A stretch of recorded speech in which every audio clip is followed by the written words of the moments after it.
மனுநகர மனையத்திண்டோள் சூரியன் உதிக்கும் இந்த மாபெரும் தமிழ் மண்ணின் விடியலை பாருங்கள். இது வீரமும் அறமும் செழித்த பூமி. தோள் வலிமை கொண்ட மன்னர்கள் நீதியையும் நேர்மையையும் மணிமகுடமாக தாங்கி இந்நாட்டை வழிநடத்தினர்.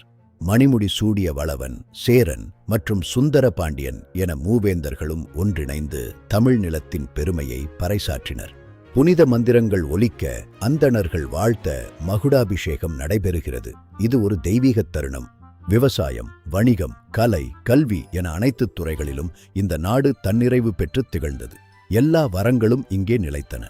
இந்திரலோகத்திற்கு இணையான பெருமையுடன் தேவர்களே பொறாமைப்படும் அளவிற்கு இந்த திருநாடு ஒளி வீசியது. இருந்தது பெரிய நாடே. இத்தகைய பெருமை மிக்க நம் முன்னோர்களின் வரலாற்றை போற்றுவோம். இதுவே நம் அடையாளம். இந்த கதை உங்களுக்கு பிடித்திருந்தால் தமிழர் நெறி சேனலை சப்ஸ்கிரைப் செய்யுங்கள். மீண்டும் சந்திப்போம்.